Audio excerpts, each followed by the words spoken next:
Hello and welcome to the MJ Take on Sports Fan Entertainment. And that's right, I am doing a live stream on Sports Fan Entertainment. And when I do live streams, I like to have a guest. So who better than Voch Lombardi, YouTube's favorite NFL draft analyst these days? What's going on, Voch? And my left stroke just went viral. It's Voch Lombardi. What's happening, y'all? We back like broad straps. What's good? MJ with the infamous bunk bed in the back. What's happening, man? That's right. That's right. Now, let me tell y'all something. All right. Before we blow up in the future, okay, I want y'all to remember this moment because this will be a moment in history indeed. But we're going to talk 2017 NFL draft. And we're going to start with the biggest position, quarterbacks, because, hey, that's what everyone cares about. So I noticed you sent out on Twitter a lot of your prospect rankings, and I noticed your quarterback rankings first. And by the way, people, if you want to check out Voch Lombardi, you can search Voch Lombardi onto the YouTube search, and also he has a Twitter as well. What's your Twitter handle? Voch Lombardi, VOCHLOMBARDI. Goes for the YouTube channel as well. So I saw on Twitter you had Patrick Mahomes as your #1 quarterback prospect. Now, he's my #3. Tell me why you like Patrick Mahomes so much, or maybe this is just a weak quarterback class and he just ended up being #1. It takes a certain type of gangster to like Pat Mahomes, man. I feel like all Pat Mahomes fans or people that think Pat is the best are gangsters. They don't care about nothing else but their opinion. The reason I like Pat Mahomes, man, is he's getting the job done winging it. Like, he's the easiest to watch playing backyard football, right? Like, he's as raw as you could possibly get. And he's still making it shake. And you say, well, when you have bad mechanics, maybe that affects your accuracy a little bit. We see him have accuracy with bad mechanics. Then you go, well, what about his decision-making skills? He's in a system to where sometimes he'll have 3 to 4 to 5-man reads sometimes. They're easy reads, but damn it, they're 5-man reads. If you get them with the right coach, I know we're going to say this about each of these quarterbacks. If you get them with the right coach in the right system, the kid got a cannon. Threw it 80 yards with just his wrist, right? So he's not afraid to take downfield passes, right? We see my man Money Mitch. He like to dump off with his slants and his screens, and every now and then he'll make a big boy throw.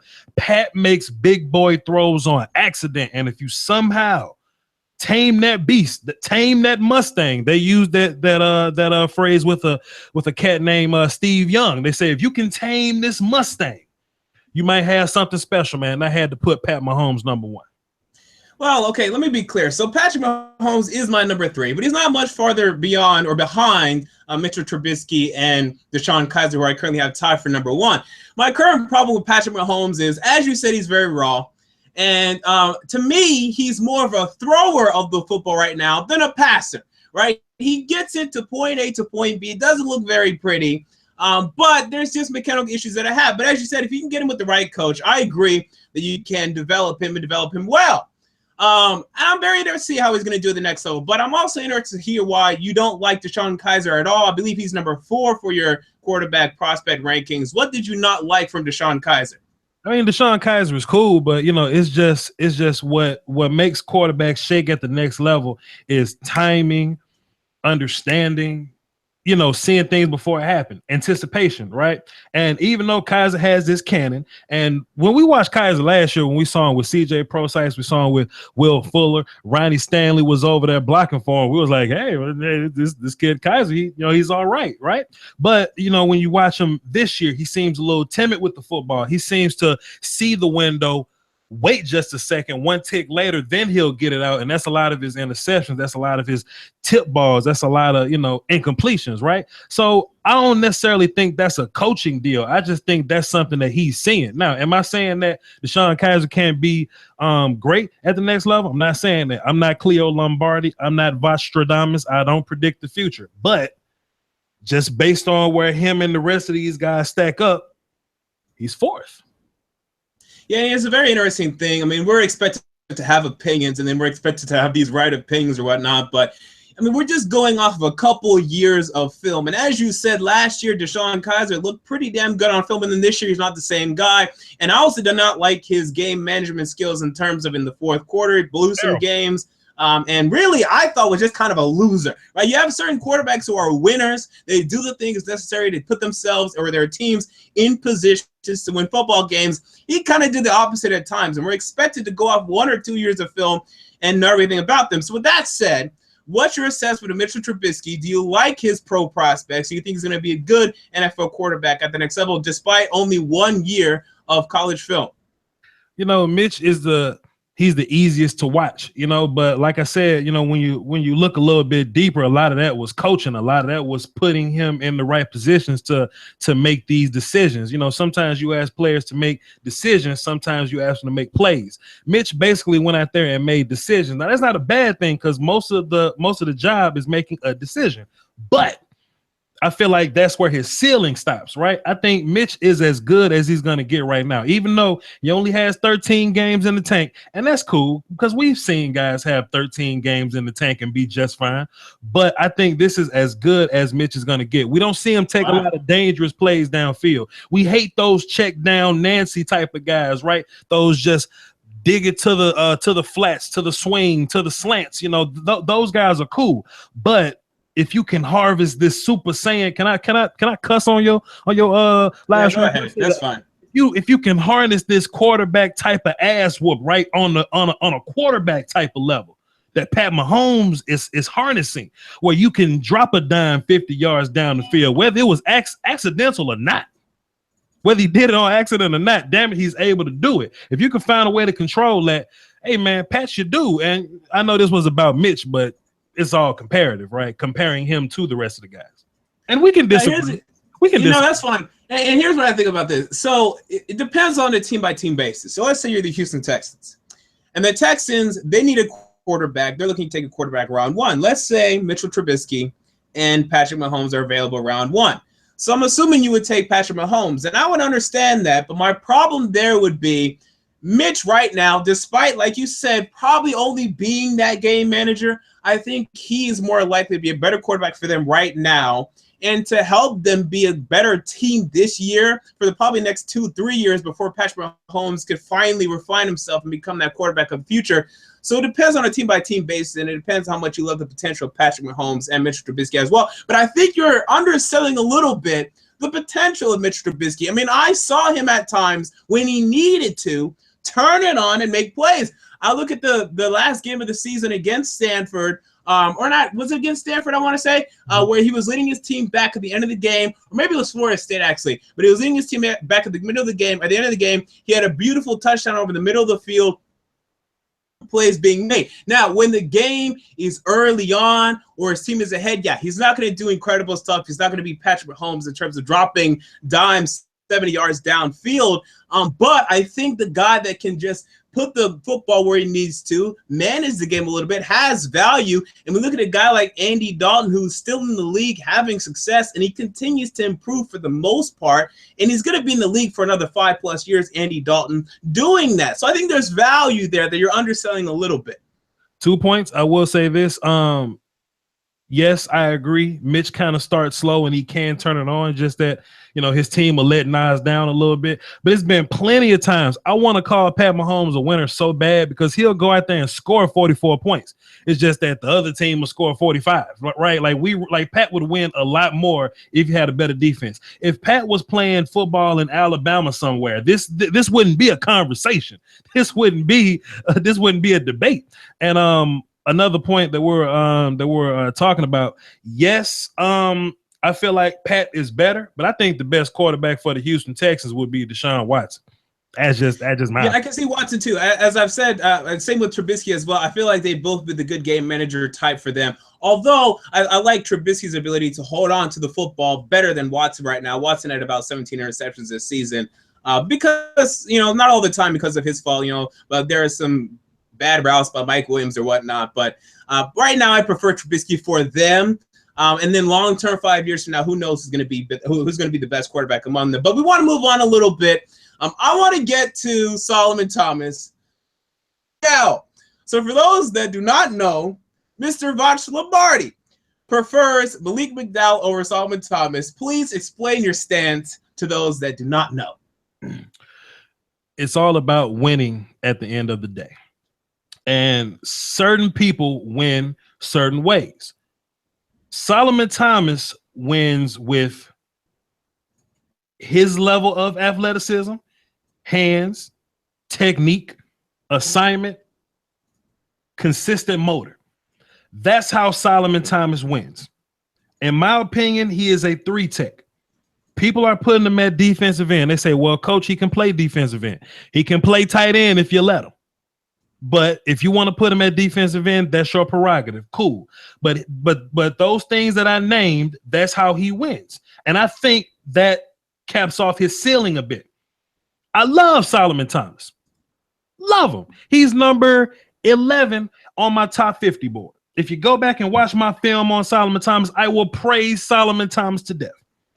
But when you look at Malik McDowell, just like I talked about with Pat Mahomes, Malik wins with pure ass whoop, being bigger, better, faster, stronger, ass whoopier than you.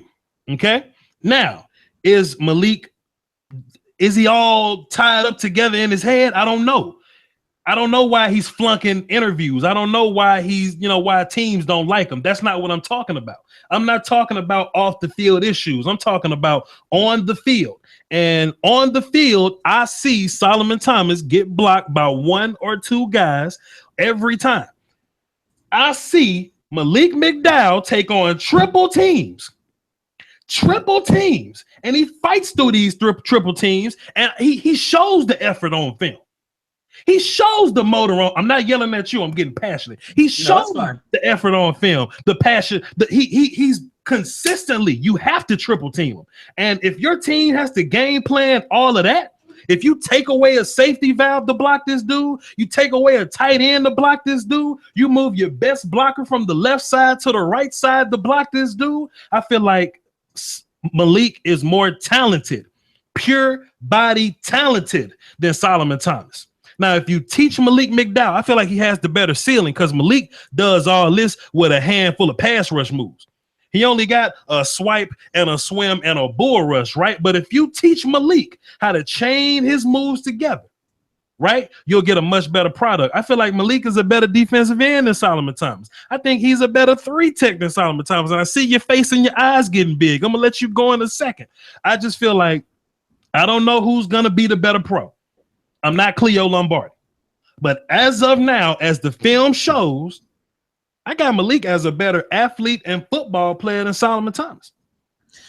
Okay, so then this is where the distinction is getting made. And it's good that we had this conversation because now I'm understanding more of your philosophy. And I've heard you say this, but it's even better to hear it reinforced now.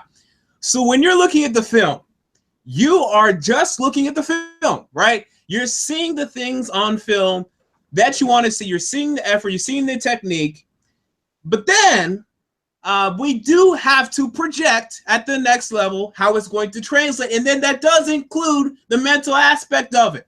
So when you talk about Malik McDowell, I agree he does possess this natural talent, but when I hear about these problems in the interviews, and I see on film at times him not giving great effort, and I heard him on your show, and you don't have to talk about this because it's not going to do very well for you, but when he said on your show that, when you look at me possibly getting paid at the next level, then maybe I'm going to step it up or something like, whoa, what?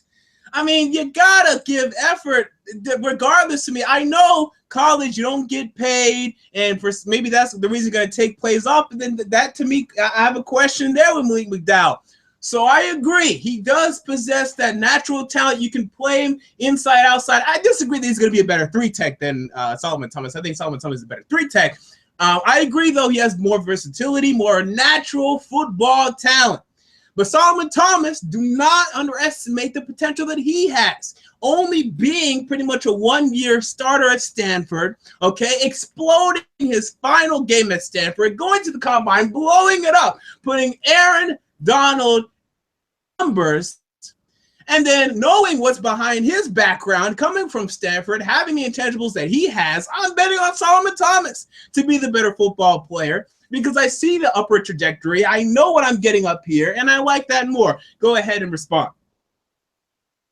on the Google Hangout, you said maybe you do 2 live streams a year. If I gave you $1,000 and told you to do 5, would you do 5?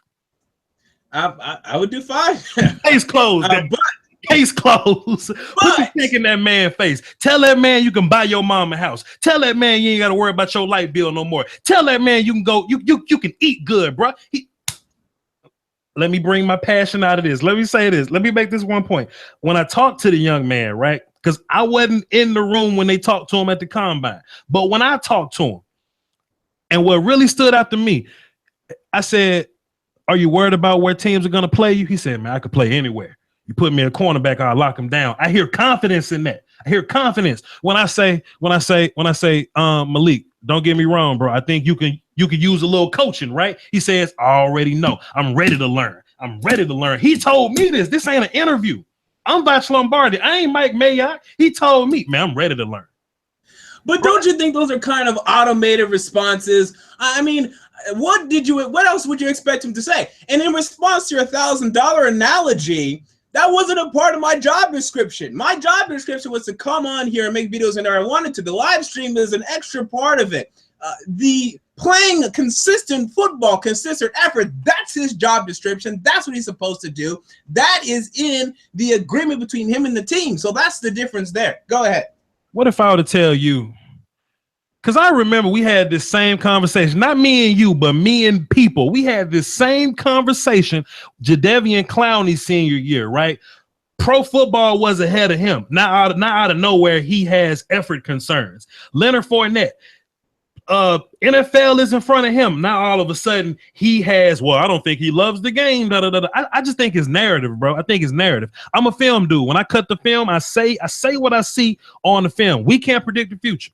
We don't know. But what I see on the film, I don't think you're gonna have a problem with effort out of that dude. Plus, he played every single snap. What D lineman play every single snap? It's not like Michigan State walking around with a whole bunch of depth around there. The dude 300 pounds at the end of the day. I get tired too. Yeah, I'm interested to see how he's going to project. I'm going to sit down, watch more of his film this week, and hopefully come down with a good definitive prospect grade on him. But yeah, we'll see. One last thing though, how did you like Robert Nkemdiche last year? Because this was a guy that his last college year film wasn't that impressive to me. He just stuck his arm out a couple times, didn't show that great effort. Then we heard questions about his intangibles, and then he didn't do anything his first year. I look at Malik McDowell, and I have problems trying to compare those two. Are they comparable? Am I wrong here? I mean, they're not comparable, even though I did back when I was way more bold than I am now. I actually made a video saying that I thought Robert Nkemdiche was going to bust. Like, I saw his issues on the field. Like, we're projecting Malik McDowell's issues. I saw Robert Nkemdiche's problems on the field. You can go back and take a look at that if you want to. I don't think it's comparable, and I think people aren't giving Malik a fair shot. You know, at least give Malik a chance to smoke synthetic weed and fall out of a window, okay? Like, at least give him a chance to tell on his homeboys. Robert snitched on Laramie Tunsil, and that speaks volumes about how not all together Robert Nkemdiche is. I just want to give Malik McDowell a chance. A number 28 overall chance, a Dallas Cowboy chance, a star on the helmet chance. Well, being a Cowboy fan, that makes sense. Again, I'm going to look at Malik McDowell this weekend, and I'll let my fans know how I feel about him. But I already have a nickname ready for him. My fans know last year I called Robert Nkemdiche Robert Clowndiche. I'm prepared to call Malik McDowell Ronald McDowell if he looks like a clown at the next level. Just be prepared for that. We move on to running backs. Okay, we move on to running backs.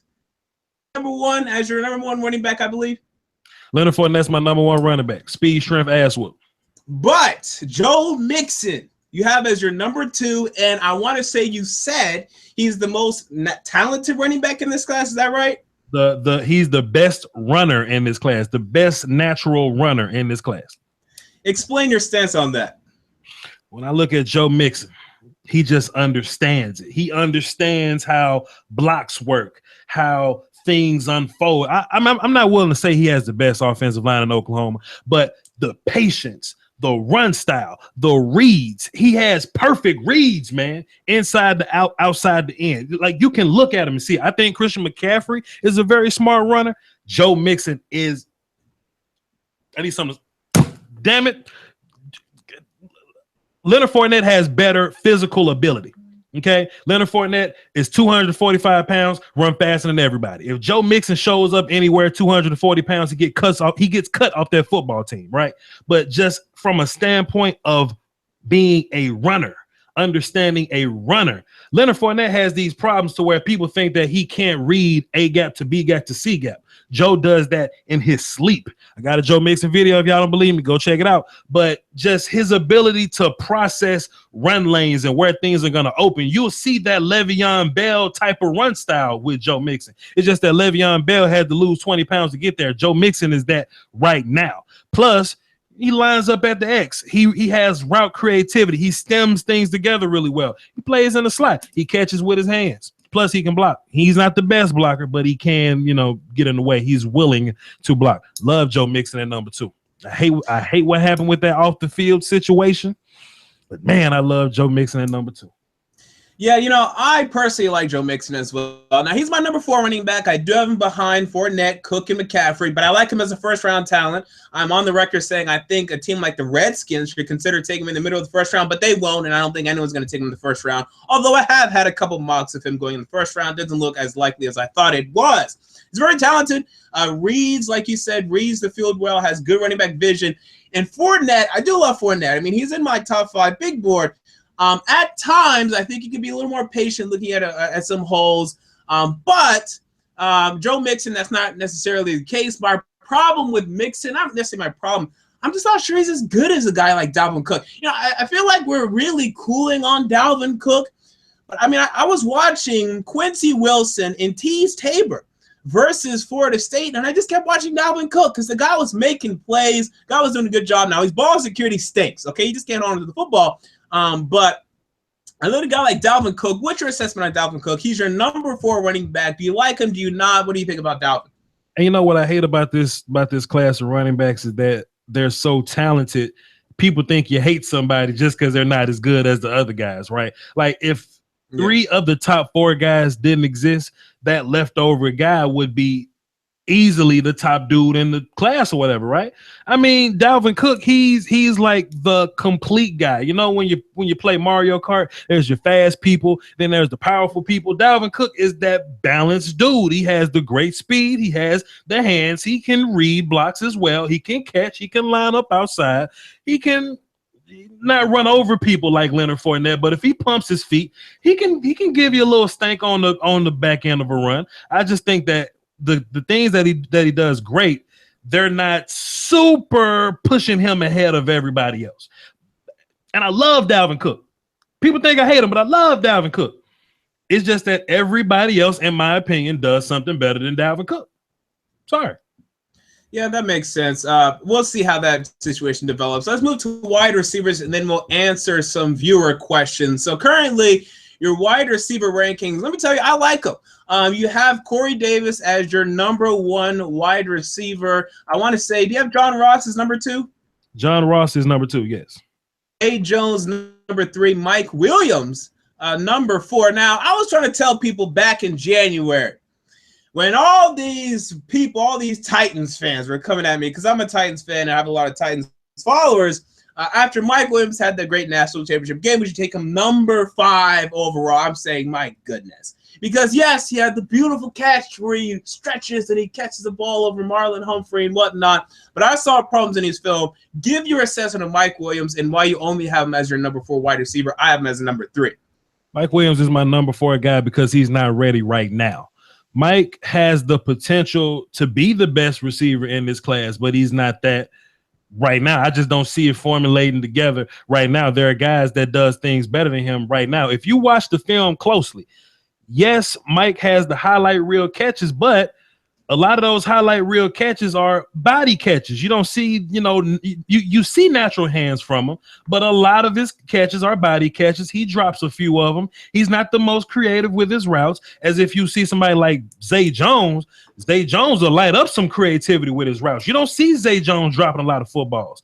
You see speed from Zay Jones and John Ross and Corey Davis. All those guys can run routes. They can run. They can catch. Big hand guys that can catch. A lot of people think John Ross can't catch. He's just a fast guy. John Ross can catch his ass off, right? And Mike Jones, I said Mike Jones. Mike Williams is just it's just he's in this class with a lot of guys. It's a lot of guys in this class. There's a lot of number 2 receivers in this class, but just these top 4 guys, they just do so many things well. And it's just that Mike Williams, he's lacking in a few departments that we need you to be great in. Now, the things that we can teach Mike Williams.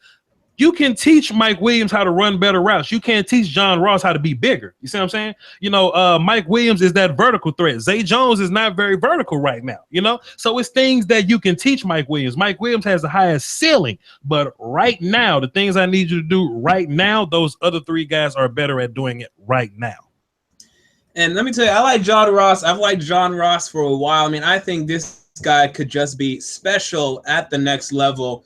And, you know, as compared to Mike Williams, like you said, he has things to work on. I still think he's going to be a 1,000-yard receiver at the next level. I mean, if he gets drafted by anyone except for maybe Cincinnati. If he gets drafted by Cincinnati, okay, he and A.J. Green getting over 1,000, that's going to be tough. But he should be a 1,000-yard receiver. But I look at John Ross, and I think he has the most upside. I mean, I think this guy could be over a 1,200-yard receiver every year, over 10 touchdowns, just getting these huge touchdowns, 80-yard touchdowns, just blasting past people. I mean, I look at him on film. I like his route running. I like his route creativity, as you talk about so often. His hands aren't natural, but they're pretty solid. I only counted a couple drops on film when I watched his entire film. What's your assessment of John Ross and how good he could be? Something else about John Ross, you can't teach John Ross how to be unhurt.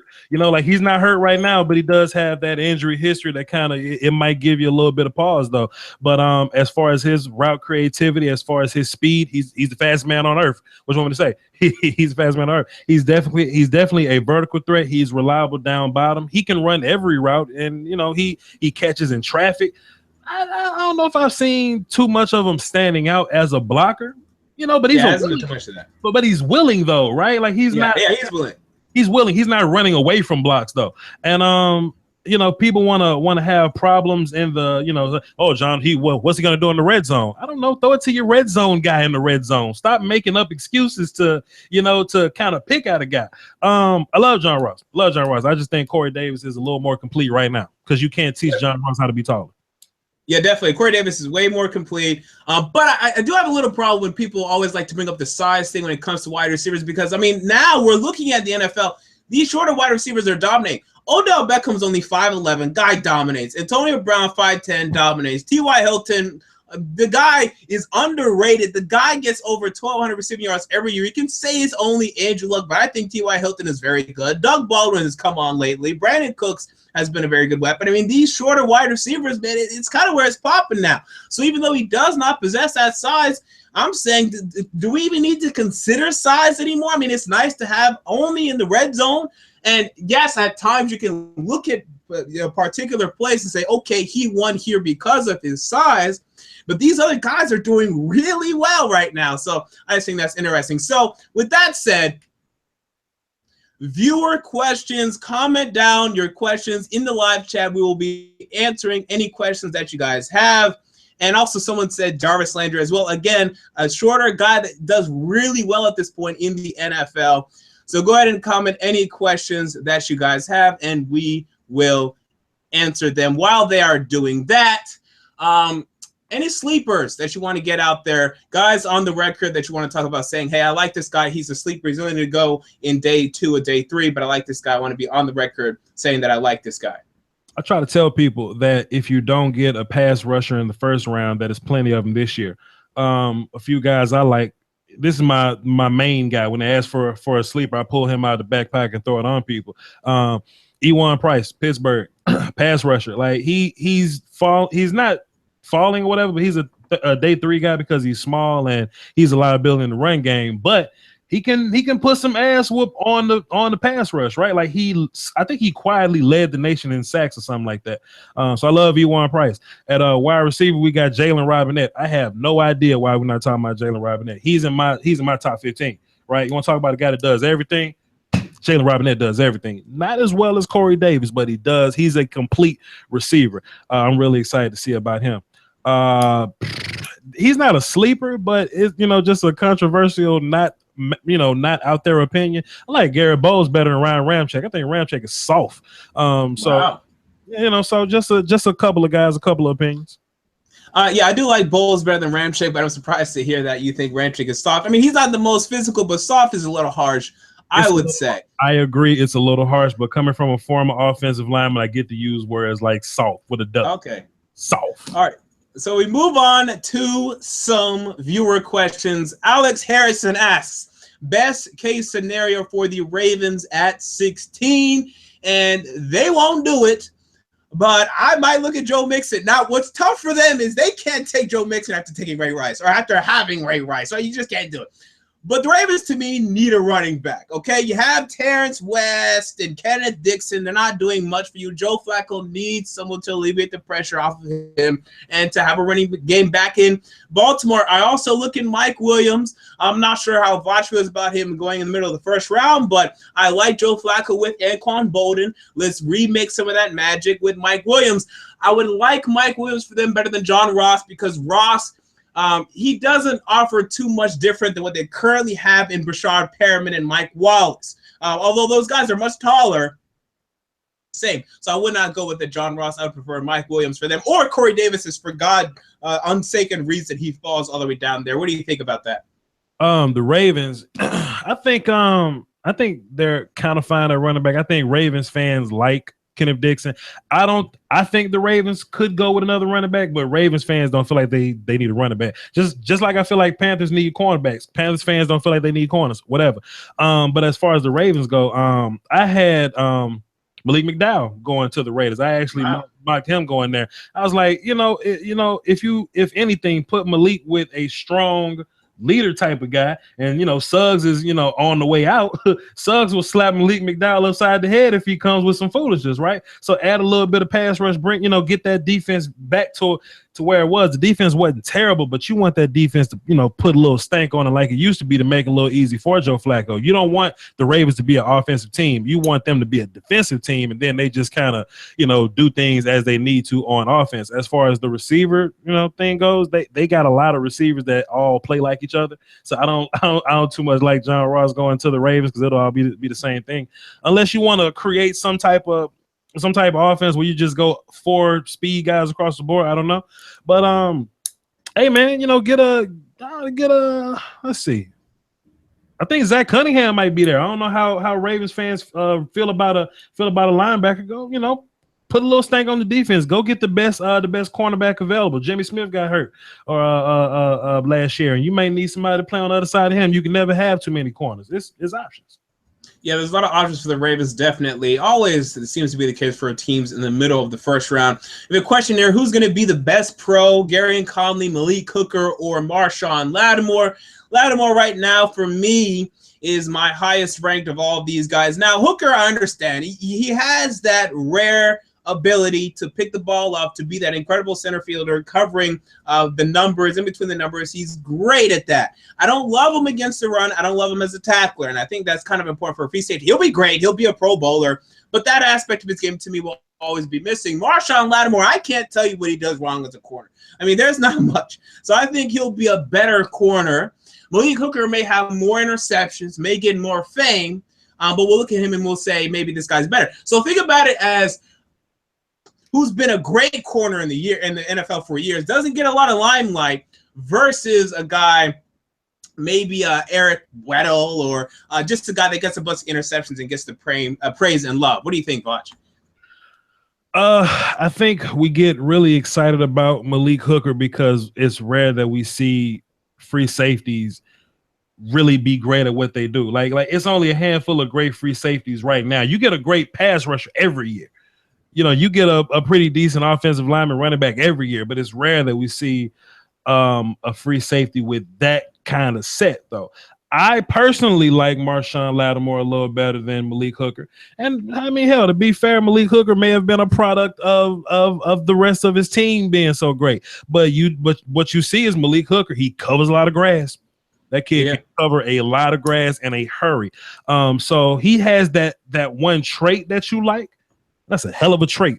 But I think Marshawn has a lot more, though. He gives you a lot more. And you would rather have the better corner than the better free safety, in my opinion. I would much rather have the better corner than the better free safety. So I would pick Lattimore out of those three guys. And I really need people to calm down. I like Brett Coleman, but every time Brett Coleman makes a video, people want to overreact. Look, Garyon Conley's not better than Marshawn Lattimore. Let's relax a little bit. Let's just relax. Salute to Brett Coleman though, but let's relax a little bit. Conley, I would say maybe has better ball skills, but I wouldn't even be sure about that because I've seen Marshawn Lattimore, when you throw the ball to him, if it's in the vicinity, he'll run the route for the receiver. All right, and he'll pick it off. So I'm not even sure what Conley does better than Lattimore. I like Lattimore as a better run defender as well, better tackler. So Conley has that he's healthier more. Sure. Conley's hamstring is better than Marshawn's. Cool. Someone asked, do you think the Titans should draft Reuben Foster if he falls to 18? I'll answer this one real quick. If he falls to 18 and I would personally have to add a qualifier and there's no wide receivers available of the top three, then yes, because personally I do like Foster, but I like him more than the wide receivers, but not enough more to where I'm willing to ignore that need right now for this football team. So I would have to see all three of those wide receivers gone at 18. Someone else asked, MJ, who should the Titans take at 5 and 18 in the draft? Let me answer this one real quick. Again, my stance on number 5 is this. Basically, you can't really go wrong to me. There's no way I'm going to grade this pick as a C, or probably like a C+ or worse. There's no way. Even if you take a Malik Hooker, and I disagree, because I like Kevin Byard, our current free safety, the guy's going to be great. Or at least I think he's going to be great. So how the hell am I going to say, damn it, you drafted a Pro Bowler? Right? You're not going to hear that from me. Unless if they drafted maybe a Leonard Fournette. Okay, if they drafted Leonard Fournette, that would just be dumb to me. But the number one guy I want at 5, if he's available, is Marshawn Lattimore, followed by, I would say, Jamal Adams, followed by Jonathan Allen, followed by then Malik Hooker. And yeah, and obviously if Myles Garrett's available or whatnot. But those are my top for number 5. You have something to say? One quick point, then you can move on to the next question. If you're a Titans fan sitting at 18, you have to ask yourself, I wonder why Reuben Foster fell at number 18. Right? Yeah. Like he's been considered this top whatever type of guy. Like what did y'all find some weed in his locker? Like what made Reuben Foster fall to number 18? So you would have to ask that question. But I mean, if you want to take him, he's the best linebacker in the draft, shoot your shot. So I don't know, but yeah, I mean, it's tough. It's always tough for those type of situations, taking guys that fall. But then, you can't reap the benefits for that as well. We've seen that in the past. So it's always a toss-up. We also look at 18, by the way. If a wide receiver is available, take them, depending on their power rankings or their rankings, prospect rankings for those wide receivers. If a wide receiver is available at 18, take them. Although I really, really like Corey Davis, I would not take him number 5. I can't sit back and watch Jonathan Allen or Jamal Adams or Malik Hooker be way better players than Corey Davis. And Corey Davis will be good, but definitively better.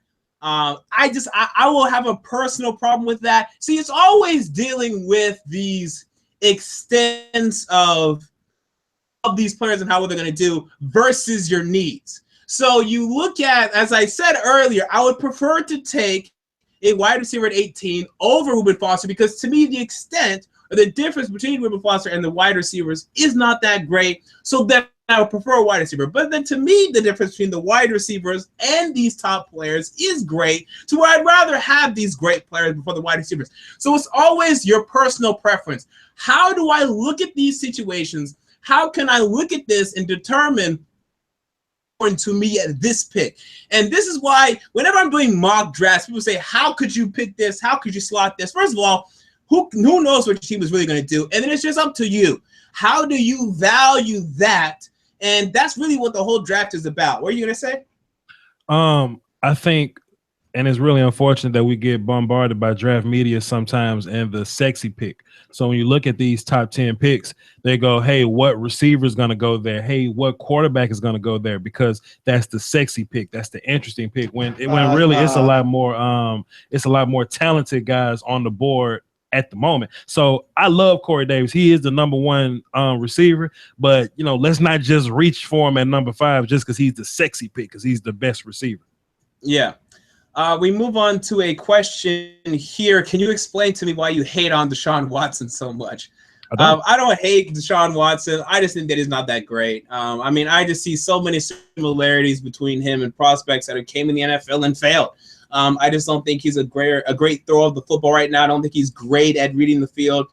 He's proficient. He'll come in and he'll be proficient, but I'm not sure if he's ever going to develop to being a franchise quarterback. I think 5 years, 6 years down the road, he's a backup, and I think that's going to be his fate. Tell the guys what your thoughts are on Watson right now. I don't hate Deshaun Watson. I just don't like him as much as you do. That's all I got to say, bro. Like, yeah. It's. I mean, just to give you a little more, because we are doing the show here. It's just that, man, when you always go back to the film, right? And we have to do this thing comparatively, right? So when we look at Deshaun Watson compared to what quarterbacks in the league are doing, it's on the film. He's reading half the field. He's making these high school level decisions. I break it down on my channel. People say I'm being biased, but you can't be biased when the film is on the screen. Like, he's making this, okay, if this guy does this, I do that. If he does that, I do that. Okay, well, you would have to do that 7 more times within one play on the next level. It's just going to get harder for him. We're not saying Deshaun Watson is garbage. We just haven't seen him do the things that pro quarterbacks do. He may be great. I'm not Cleo Lombardi. But as of now, what the film says right now, I'm not seeing pro level stuff from him. He's a winner, though. I don't hate him. He can damn sure show up in the biggest game of his life versus the best team in the nation and find a way to beat them. He can do that, but And I'm not comparing his play style to these guys, but I always see this coming. I can't believe this is just so hard for some people to see. Oh, he was so good in college, though. He won this, he won that. I mean, who the hell cares? We've seen Vince Young, we've seen Tim Tebow, we've seen so many guys that are good in college not have success in the NFL. Look at the traits of these guys, look at the tape, and then translate it to the next level. We have a question here from Slump TV. Outside of Lattimore, who is your number 2 corner in the draft? Personally, for me, and I still have to review Tre'Davious White, Sidney Jones, Marlon Humphrey, and some other guys, but I've reviewed like the top 5 or the consensus top 5. For me, it's Conley right now, and I know Voch has him pretty low, like 5 or 6, but I do like Conley's hips, and I think he has some nice traits that will translate to the next level. What's your number 2, Voch? Slum TV, what's good, boy? My number 2 corner is Sidney Jones. Just taking injury away from it, I'm just watching the film. He wasn't injured on film when I was watching. I just like Sidney Jones as my number 2 cornerback. He's great in man coverage. He uses his tools around him. He's the best corner at using the sideline to his advantage. He can funnel the coverage inside to the rest of the zone coverage. I just love how he does that. He has those long arms. He can use a sandwich or two, right? But technically, I love him as my number 2 cornerback. I don't think it's really close, but and Tease Tabor's my number 3. Don't let the 40 time fool you. Calm down with that extra stuff, man. Yeah, Tease Tabor is such an interesting case because, I mean, you turn on the film and the guy's good, okay? The guy's good. He has the technique. He has the cover skills, but 40 time is pretty scary. I still like him as a first-round prospect, though, I would say. So we move on. Someone asked, what's the best case scenario for the Kansas City Chiefs? Who knows? I mean, because come on, the Chiefs don't have many needs. They don't have one need that you look at and you say, well, they need this or they need that. I guess you could say theoretically, if someone could fall into their laps, that would be great for their team. But there's not one need. I look at the Chiefs and I say, man, they really, really need this. I mean, they could use obviously a number 2 cornerback. They like Steven Nelson. They also like this other guy that they have right now, but they can use a number 2 corner. So it just depends who your number 2 corner is. So I don't think there's a definitive answer for that, I would say. Yeah, I agree. Kansas City can go a lot of different ways. They could go linebacker, just to kind of keep that defense where it is. They just got rid of Duntari, so they can fulfill a little something up in that front 7. A lot of people say quarterback. A lot of people say get Alex up out of there. That the team has been as good as it's gonna be in a long time. Go get a quarterback, go get Deshaun Watson, something like that, and let him play with Andy Reid to keep things simple like you need it to be. I have a thought, have a notion. I haven't seen a lot of people say this, but if you're gonna go get Tyreek Hill and you're gonna, bring him in and he's fine, and you're willing to deal with that, how much do you like Spencer Ware? Why not go get Joe Mixon? It's just my opinion. It's just my opinion. And that's what I had mocked for the Chiefs a couple of weeks ago. And I said for that very reason, hey, you took Tyreek Hill and Spencer Ware is not great. And you're going to have to surround Alex Smith with everything in a handbasket if you ever want to win the Super Bowl. Joe Mix could help them elevate to that potential level, although they still may not be good enough. But, I mean, I would like that fit. We'll see if they do it, but ultimately I probably doubt it. Who should the Dolphins consider drafting at 22? Again, they could go multiple directions, but to me, I want them to get an edge rusher. I've been mocking an edge rusher for them for a while. Cameron Wake is getting old. Mario Williams did nothing for them, and I believe he's gone now. Good. I think you need an edge rusher in Miami. You could also use a guard. Now they're going to move Tunsil out to tackle after trading Brandon Albert to the Jacksonville Jaguars. So they could use a guard as well for a slap if he's available, and he could be because he's very talented, but not many teams are willing to or need a guard. But I personally look at edge rusher. That was also my pick. I feel like Zach Martin has made it really easy for guards to make money in this league, and depends on who's on the board. I would definitely go offensive lineman. Tunsil was your left. Well, he was your left guard last I checked. He's going to be the left tackle at some point. So go get Forrest Lamp. I don't know if Cam Robinson's going to be there, but if you somehow can get Cam Robinson and what's his face, Laramie Tunsil on the same team, that's a hell of a lot of ass whoop on your offensive line. What we saw from the Dolphins, where they finally made that playoff push, they finally started winning games when they figure out their identity. That's to run the ball, take it out of Tannehill's hands, and let Jay Ajayi, just drop a little bit in the tank. Now, when you get to the playoffs, you kind of need a quarterback when you get there. That's a whole nother conversation. What's his face was in the game at that point. Continue to build that offensive line. I don't know how long you're gonna hold on to Jay Ajayi. When he was coming out of Boise State, he was having some problems with his knees or whatever. But I'm a fan of stacking up on something good, even if it's good. I'm a Cowboys fan. I'll take a right tackle if the right tackle is there. So just keep building that offensive line, man. Forrest Lamp was my guy. I mean, we've seen with the Cowboys building that offensive line, the benefits it has had. If it works, it works. Now, if you're the Lions and you keep drafting guys like Lake and Tomlinson, that is not going to work. So draft the right guys, but if you keep stocking up, then it could work for you. We'll answer just a couple more questions, and then we will leave. Wondering about what their team should do. I would stick around and wait for my mock drafts on each team. That way I could talk about that a little more in depth for you. Someone asked real quick if I know Zach Cunningham personally. No. Okay, guys, the Vanderbilt campus is too big. I've never met this guy, although I do know a couple of these basketball players. And Matthew Fisher-Davis, if you know the guy that fouled at the end of the Northwestern game, lives across from me. Okay, so I do know him, but I do not know Zach Cunningham. We'll answer this one last, and then we'll get out of here. Why has Jabril Peppers fallen so low? What's wrong with Jabril Peppers? I'll let you go first on this one. Typically you wanna use high picks on players you have confidence in. If you go get, we talked about Corey Davis. If you go get Corey Davis, you know exactly what you're gonna do with Corey Davis. You know exactly what you're gonna do with Ruben Forrest. You know exactly what you're gonna do with Forrest Lamp. You have no idea what you're gonna do with Jabril Peppers when he gets to your team. You can try to put him at safety, but he's not the best man cover guy in the world. He's not the best tackler. He's a hell of an athlete. You put him at linebacker, he's 220. Could he play running back? He can definitely play kick return, punt return, but you want to spend a first-round pick on a kick punt returner, So it's just a lot of question marks with Jabril Peppers. You would have to create somewhere to put him, create a position for him. He is athletic, though. He has burst. He's a football player. It's just that we don't know what his best position is. I mean, where would I put him? I don't even know.